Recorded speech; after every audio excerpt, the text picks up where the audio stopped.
The Buddha has us ask ourselves every day, what am I becoming as days and nights fly past, fly past? The days and nights make you older, but what you become is not just older. It depends on your actions, your attitudes, the qualities of mind you're developing. How are those developing? What are they becoming? What kind of person are you becoming? Is your practice making you better or worse? If it's making you worse, you better look at your practice very carefully. As the Buddha said, you commit yourself and then you reflect. And if the results of what you're doing are not really good, then you have to figure out, well, what can I do to change? Because we are here to improve ourselves, especially to improve our actions. That's what the Four Noble Truths are all about. The things you're doing are causing suffering, and you don't have to do them that way. You can change.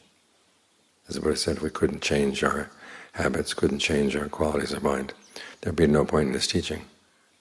But we can change the qualities of mind, and we can change them for the better. So take advantage of this opportunity,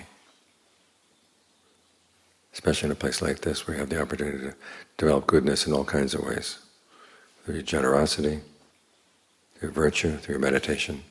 And generosity can take many forms. It's not just being generous with material things. It means being generous with your time, being generous with your help, being generous with your energy. Virtue also has many facets. You adhere to the precepts, but you also try to develop good qualities of the mind.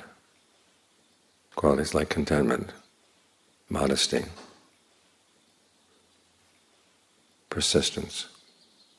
Of course, with meditation, you're developing the ultimate skills that you need.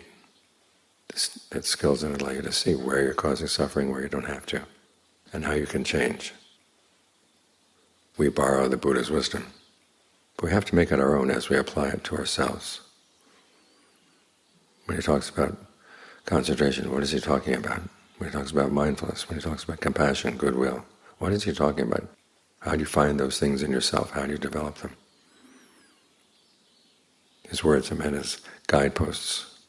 As he said, he points out the way, but it's up to us to follow the way.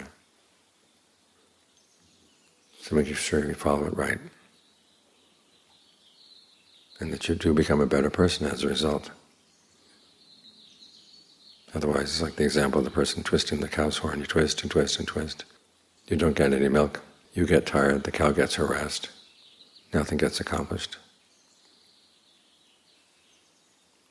So look around. Maybe you're putting your efforts in the wrong place. Maybe you're putting your efforts in the wrong way. So learn how to look after yourself. As the Buddha said, you have to be your own prosecutor. In other words, you have to point out to yourself where your actions are wrong and where you can make them right. Other people can help, but all too often we're not all that open to other people's comments. So you have to learn how to be your own prosecutor. What have you become? These days and nights fly past, fly past.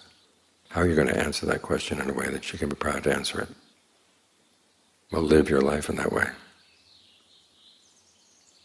That's how we benefit from the Buddha's teachings.